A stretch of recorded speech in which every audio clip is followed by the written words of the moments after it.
Makadini muri banje muri Zimbabwe tinokwasai mese kumatimana senyika tichiti makadini panapa ndoga zita rangu ndinoitwa Shepherd Gama ndiri panapa pachibanda media ndonga I've got my guest Bishop Nyamakanga makadini kwasai nyu rishiro vanhu tinokwasai muri Zimbabwe makadi kose kwamuri kumatimana ose enyika eZimbabwe nevari kunze kwenyika zvekare. Tinokutendai Bishop pachirongwa ndonga pane nhau itoda kunge tichikurukura mukati mezuva ranhasi tiri panapa pachibanda media ndonga nhau iyi yatekeshera masocial medias yatekeshera mukati memakereke nhau iyi ndiya Prophet Hubert Angel. Okay. Vane motikari yavo yavakapersonaliza maplace avo kuti Shikiro. Okay. Ivo vari kuti Shikiro. But pane makritiki yakawandisa vanhu vari kuzanzi ko Prophet Hubert Angel ko ava Shikiro sei hamene kuti munozviona sei Bishop Nyamakanga? Thank you so much for asking this. Andione paine chakaipa nyaya iri kuita kuti vanhu paitenge pane vanhu vari kuita macritics inhau yekusanzwisisa, inhau yeterminology, mazwi ari kushandiswa. Saka kana the Prophet Hubert Angel vachiti isvikiro zoreva kuti pane chiri kuvasvikira. Kusvikirwa hakuna kuipa. Chakakosha ndechekuti chatinofanira kuscrutiniza nekuinvestigata chiri kuvasvikira. Vari kusvikirwa here nemweya waMwari? Vari kusvikirwa here naMuhammad? Vari kusvikirwa here naChaminuka naMbuya Nehanda kana kuti naBudha? Kusvikirwa kuriko. But chinoitika ndechekuti vanhu havanzwisise. Vanhu vakaasosieta masvikiro kana kuti vanhu vakaasosieta chivanhu nemweya tsvina, chivanhu nemadhimoni. Wese anofungidzirwa kunzi ari kuita chivanhu, wese akungoera angotaura kuti ndine shari, wakutonzi une dhimoni, wakutonzi nemweya wetsvina, nekuti vanhu havazive kuti chii chinonzi shari. Alright Bishop, ndokuda kubatai ndiri kukumbira kuti mumbosanangura kuti chii chinonzi svikiro.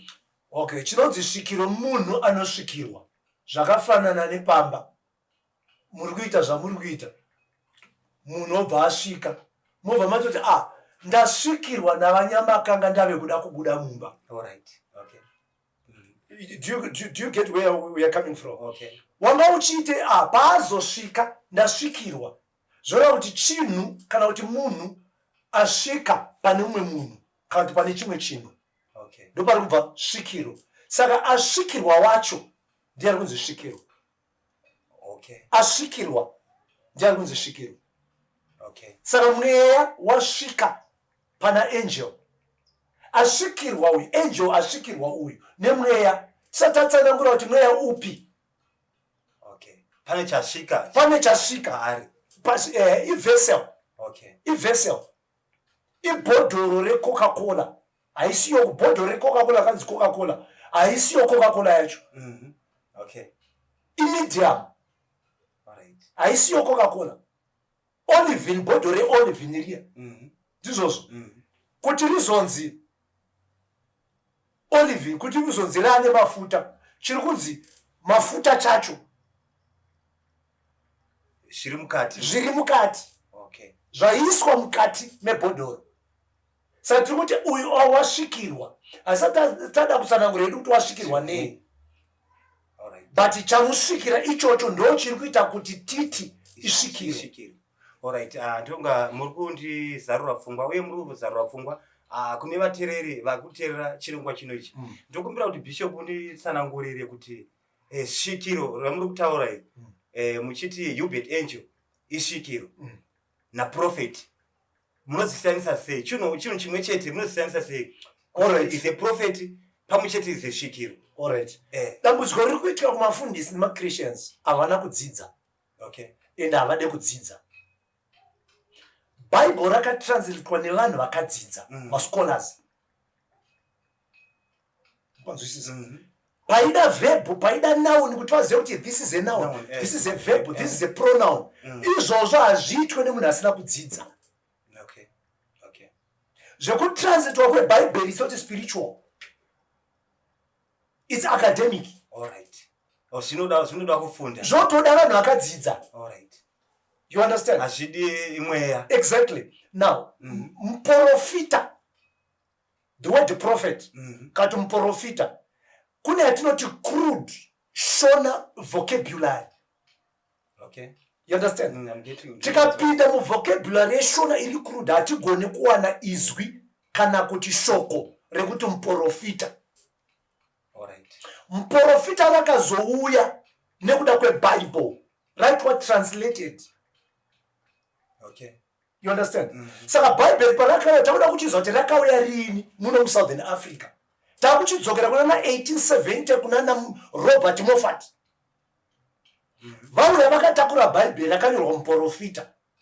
But before Bible isati rauya muno muZimbabwe takange tine here maprofita. Alright. Saka kune vanhu vari kuramba tovabvunza kuti kana takange tine maprofita chitipai mazita emaprofita akanga aripo. Unoona kuti havagoni kubuda nemuprofita 1 according to their Bible. Alright. Uyanzwisa? Vanogona kutanga kuti aiyo kanga kuine masvikiro. Kwakuina mbuya nehanda, kwakuina sekuru Kagovi, kwakuina Chaminuka. Alright. But chitiudzai imi maapostol vana Chibanda. Chitiudzai ndi maapostol akachitiudzai.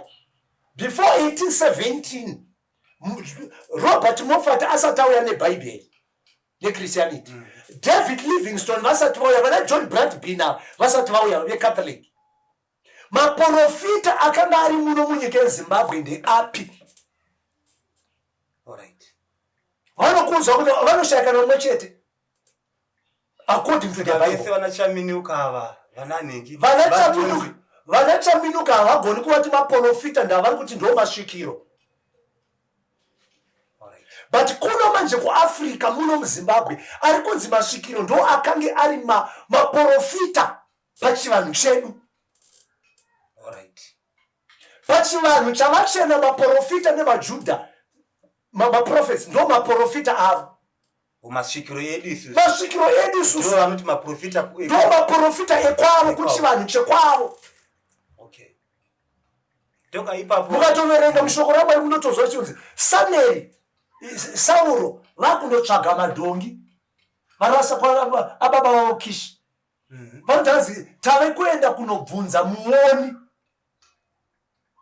Wotonzwa Bhaibheri richotazi muoni iye muprofita Samueri aitonzi zvekare Esiya.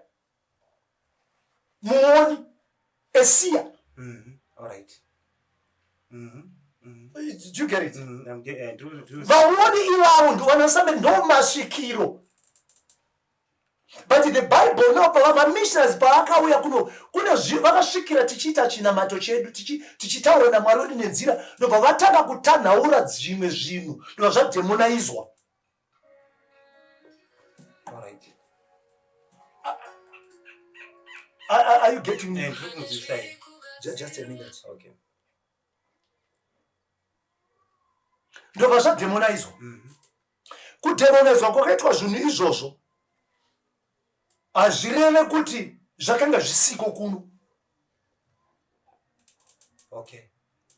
Saka izvezvi unotonzi svikiro angel akutorasisa vanhu vobva vatanga kuvhura magwaro pakatonyorwa kunzi musabvunzire masvikiro. Alright. Havasiwo vakainterpreta Bhaibheri kubva kuHebrew. Ravari kushandisa rakazointerpretwa, rakazotranslatewa 1800 years. The King James Version, ngandingotakurai paKing James Version. Ravanoshandisa. Richito-authorizwa naKing James, who was not a believer. Alright. Alright. I'm getting you. Iyo King James Version yacho yakatotranslatewa with 47, a committee of 47 scholars vachigara pasi kuti ngatidudzirei. These were not believers, these were scholars. Okay. Vanhu vakafunda. You understand? Radudzirwa ndobva rauya kunoko. Ndobva ratanga kuchiiswa mushona kana mundevere. Ndizvozvo. Ndobva kwatanga kubviswa mamwe mashoko. Ndakupa rimwe shoko. Riri very simple. Rinonzi mweya. kunokuti asingashandise mweya, kunokuti aishandisa mudzimu. Alright. Ndobva mudzimu wademonizwa ndatapiwa mweya. But kuenda kuEnglish mweya kunokwi one word, but kuEnglish inoshandisa zvinhu 5 6. Mweya watinofema oxygen. Mweya spirit. Mweya soul. Mweya. Chokwadi. Ndizvozvo. Pressure mweya. Tadya taguta zvedu tinobuditsa mweya. Saka 5.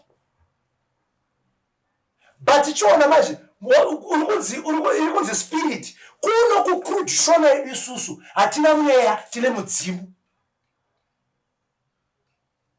Alright. Mudzimu unoera kureva kuti mweya mutsvene.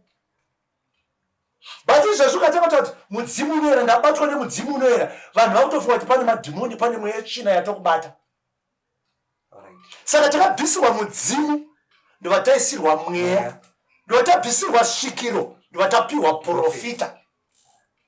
Saka ipapo Bishop ndonga ndipo vari ku vhiringidza vatendi vazhinji. Okay. Pakuti vanenge vachiti muprofita ndiko kunamata kwechokwadi. But takazoti svikiro apapa pane kusazwisika, but ndiri kutenda kuti vakateerera kunyange ini ndinonzwa kubatsirika. Muprofita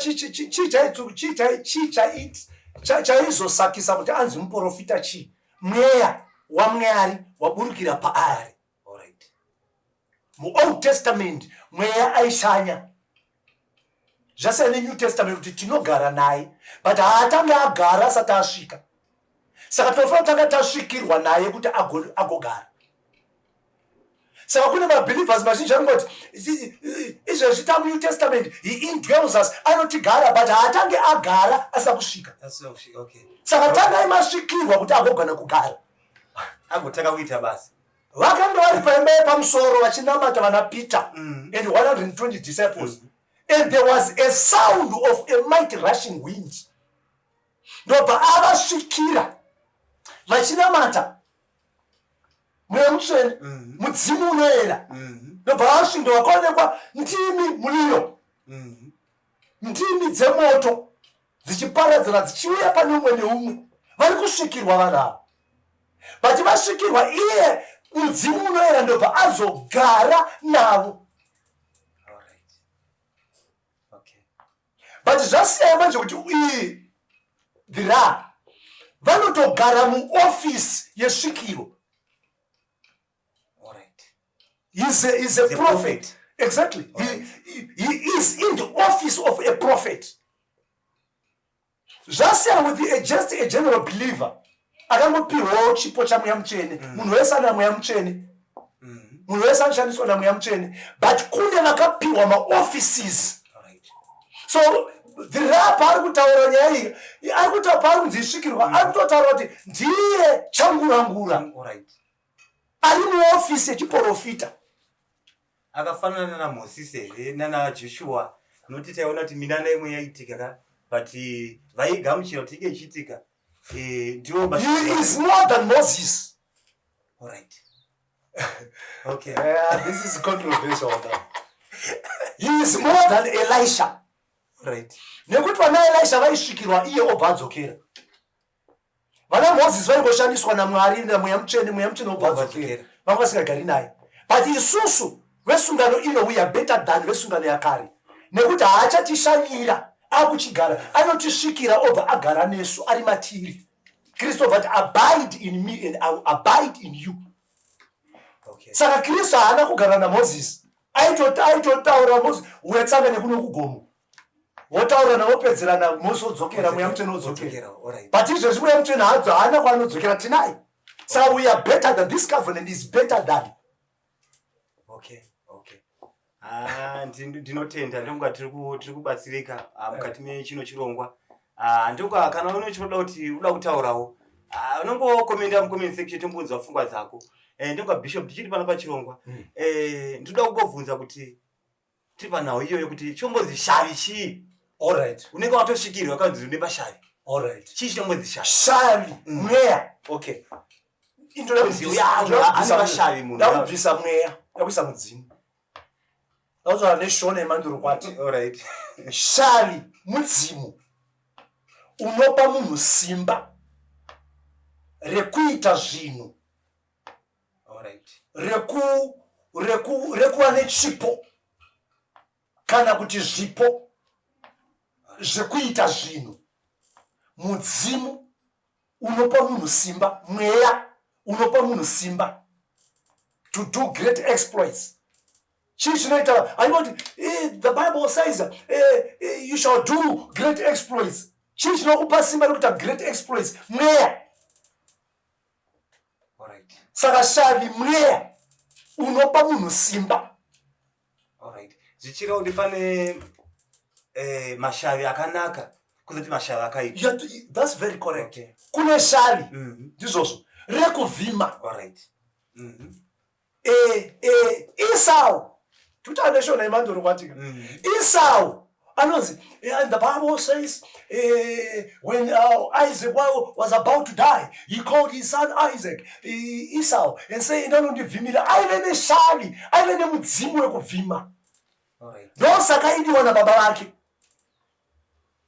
Osaka shavi rinoita zvekushanya futizve kana kuti rinotogara riri mumunhu. Chipo chinogara chiri mauri. Alright. Alright. Pane chipo chekumhanya chinhu chiri mauri. Chiri mauri. Alright. Chimwe chinogona kuva imparted. Chimwe chinogona kutozvarwa uinacho. Ane shavi rekuvhima. Ane shavi rehuroi. Vanhu vakaasosieta shavi nemweya tsvina. Okay. Yeti shavi mazwi echishona. Mazwi mitauro wechishona wakadzika. Kunzi une shavi vanhu vanotenda akanzi ane shavi rekuroya, ane shavi reumhondi, ane shavi vakaasosieta shavi nezvinhu zvakaipa. Okay. But Esau aive neshavi rekuvhima. Alright. Samson aive neshavi reuhombarume, aidefenda materitories. Alright. Vana Dhavhidha vakanga vari varwi vaine mashavi euhombarume. Vana Dhavhidha ndo dzakanga dziri mhondoro madzimambo. Alright, saka muri kuzama kuti iyo prophet Jubed angel vane shavi rekuprofita ndio shavi ravo. Alright. Wataura toda kuti tidzoke panyaya yaita kuti ungane panapa iri kutaurwa. Prophet Jubed angel vanotori rinotori sikiro ndio shavi ravo iro. Ndo ravo iroro. Alright. Shavi rekutoprofita. He is in that office. Zvazvipoka izvi amatalents kai. Okay. Anonza Usain Bolt wekumhanya wekujamaica ane shavi rekumhanya, ane chipo chekumhanya. Japraiser ane shavi rekuimba. Okay. Ane chipo chekuimba. Ashina chitema izvo. Ane shavi rechihure, variko kamahure ariko. Alright. But now yakaitwa ndekuti pakatranslatewa Bible redu. Mamissionaries achiuya kune zvinhu zvavakabvisa. Okay. Vachiintroduce. You understand? Yanyaya yecolonization. Izvozvo. Bible rana kuya nemaJudha kunoko. Rakauya navachena vaine their mission. You understand? Yatogona kuti yakatosiya Sisu John Rhodes avigwa pamatoposi iro. Kunjelela. You understand? Yeah. This is deep now. Saka shona yedu vanhu vakaikondema. Ndakupa a very good example. Chinonzi hakuna rudzi pasi pezuva pano rusina chivanhu. Tikuta pamusoro petsika nemagariro avanhu, mutauro wavanhu. Chivanhu. Saka varungu ivo mamissionaries pavakauya kuno vakauya nechivanhu, vakauya vakaparidza vhangeri vakapfeka chivanhu chavo. Okay. Isusu tikafunga kuti chivanhu chavo chiKristu. Alright. ndovatasiya chivanhu chedu ndovatandopfeka chivanhu chavachena. Saka vachena vakatadza kusepareta vhangeri nechivanhu chavo. Semuenzaniso white wedding ndizvozvo ndio marore kuti kuvachena iwe ukawira nemusikana wako mototengerana ring, motozivisa vepedyo, matomurume nemukadzi, hapana matekenya ndebvu, because white wedding is not biblical. The wedding itself is biblical.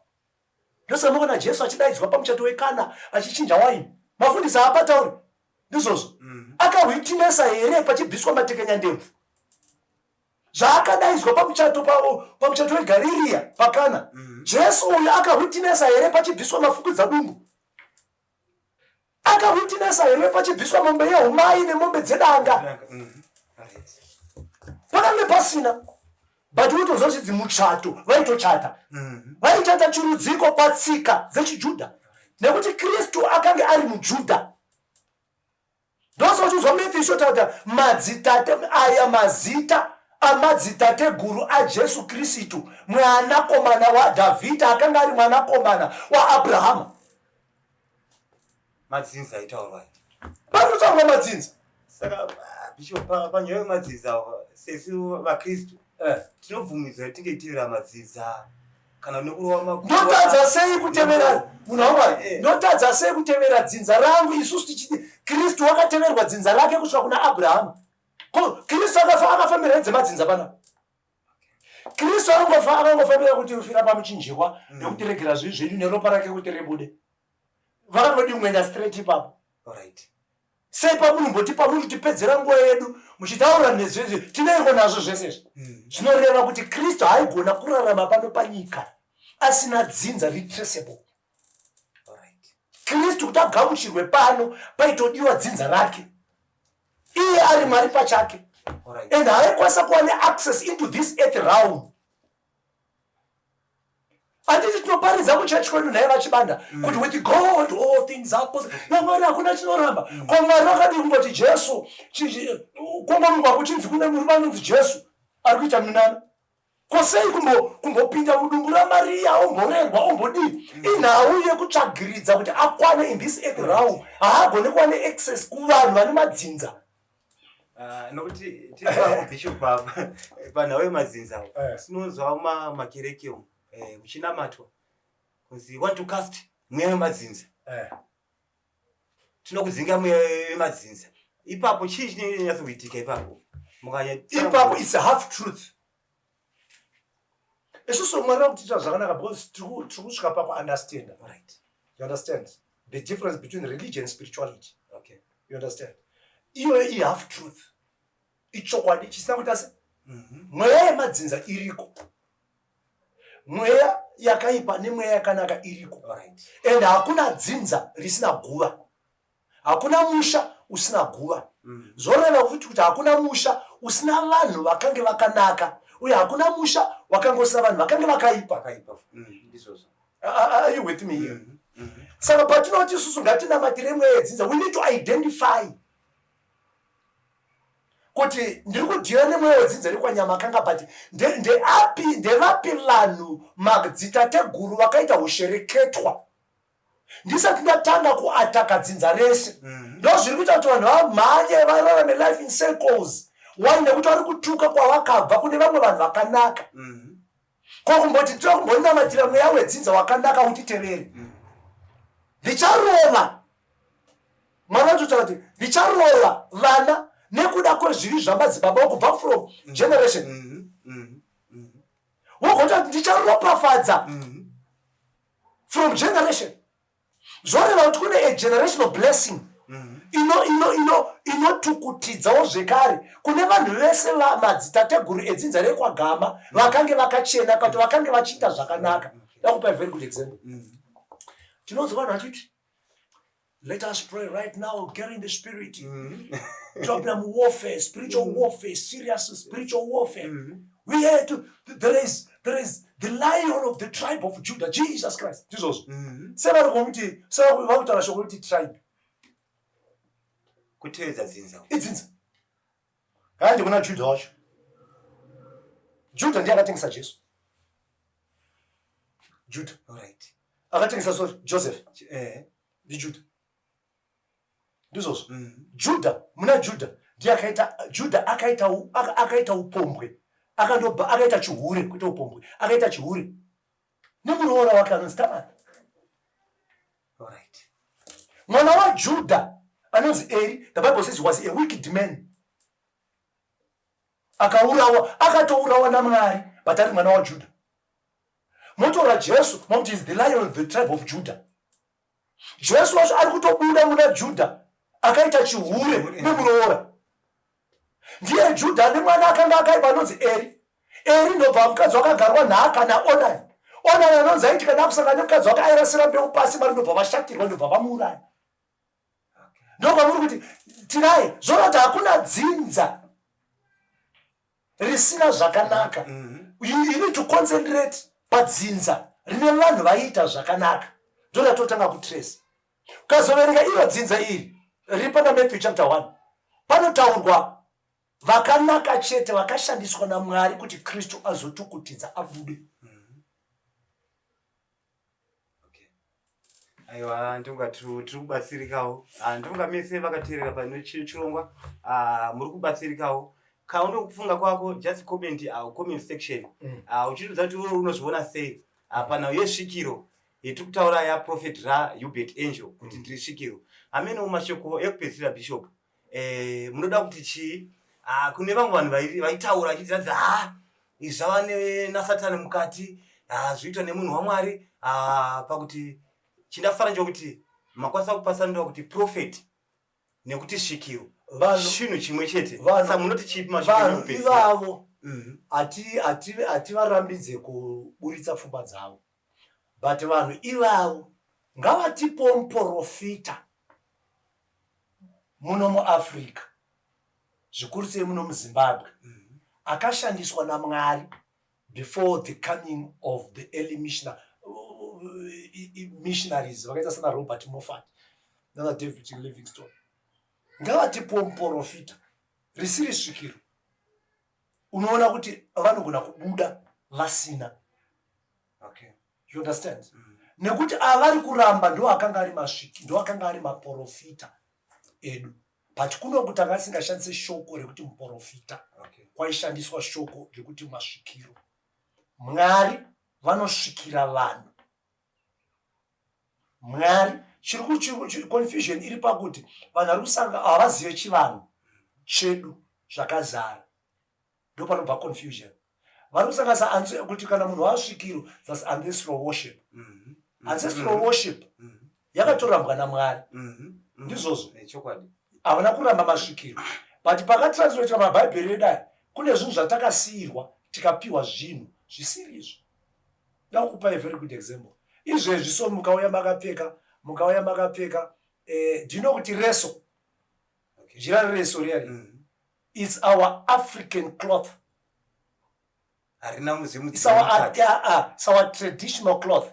Yakafanana necloth iyo iri kushandiswa mazuva ano inenge neZimbabwe bed. You understand? But izvezvi ukagadzira sheti yakadaro ukaonekwa unonzwa kuita zvemudzimu. Ndizvozvo. Ngatibvise jira, ngatitore mbira. Instrument Hande kuinstrument. Wonotora mbira. Unotadza kugamuchirwa uchiridza mbira muchechi. But people feel very comfortable playing guitars. Right. Unotozva kuti tinoda munhu anoridza keyboard. Keyboard haina kugadzirwa muno maive nembira. Vana Davhidha vasingaridzi keyboard vairidza rudimbwa nembira. But imi mukangoya nembira chete makuridza zvavanenge vakuita zvemashavi achichaziva kuti chii chiri kuitika, zvinhu zvavo zvavakuita panapa achichaziva zvazvemashavi mukati zvembira especially dzikazopinda mudende. Wesi still ukazoita rasta.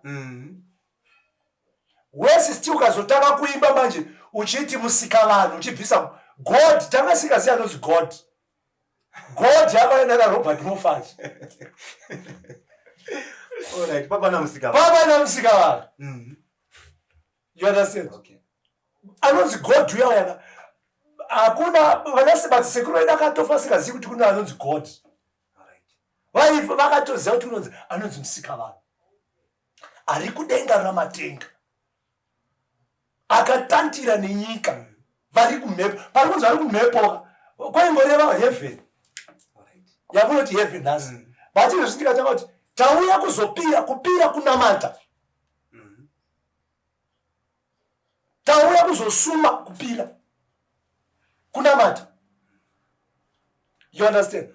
But isusu Mulungu akati kunamata is raising your hands. Father God, we thank you for the anointing for this. You do kunamata. But kati isusu tauya kuzonamata tuda kusuma muzita raJesu. Musiyana uripo ndokuti takwenda muzita raJesu.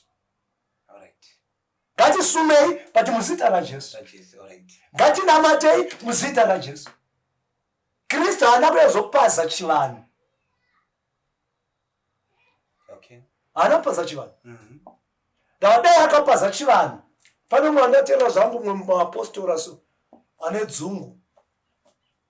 Achiti takasiya chivanhu. Tachanamati Mwari nechivanhu, takunamata Mwari nechikristu. Chinofu. Izvezvi anenge akandoroora. Akabvisiswa matekenya ndebvu, akapfunyiswa rusero. Akaenda naSadombo. Hapatombovhurwe bhaibheri ukatenda kune vamwe havatomboita pureya. Vamwe vachandobva vatoti tisatatanga basa pano ngatimbosumai. Iwe wacho mukristu iwo ukutorova futi maoko uchita se ndavakasadaro haubvi nemwana. Ndo chivanhu chedu.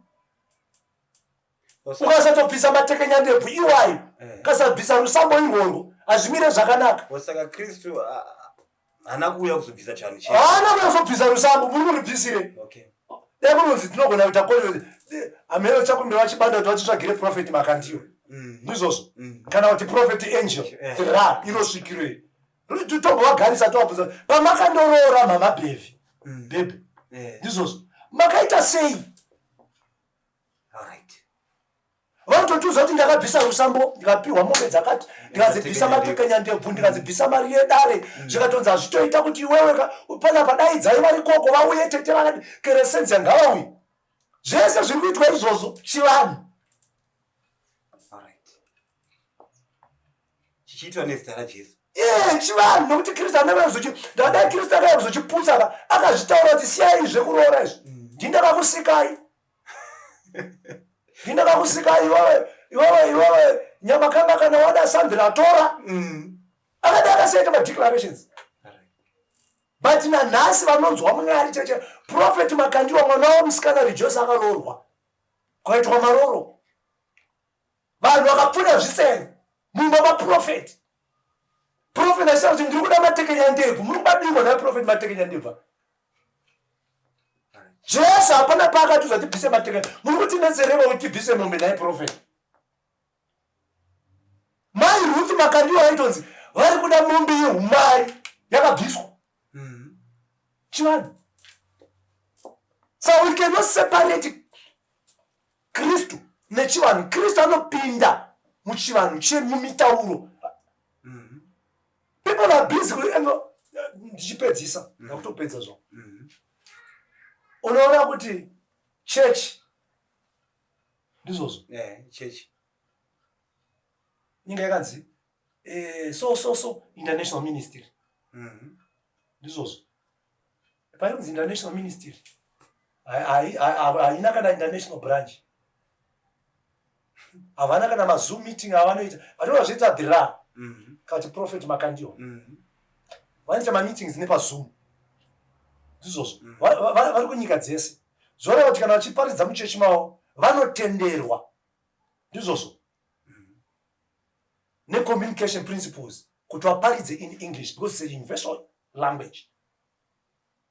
But unopinda muchechi mune mufundisi anongori nevanhu vatema mashona maZimbabweans achiparidza neEnglish. Haana kana international branch. Zvoreva kuti harisi vhangeri. Ari kushandisa mutauro chivanhu chavachena chaakaadapta. You don't become a mighty man of God nekuti waparidza neEnglish. You become a mighty man of God because of him who is in you. All right. Ndapedza. Aiwa, tinokutendai Bishop nekuva nemukati mechirongwa chino ichi. Toda kutenda futi vanga vakateerera pano paChibanda Media. Rambai muchitisapota, subscribe, like and share kuChibanda Media. Ndoti maita basa Bishop. Thank you so much. I really appreciate.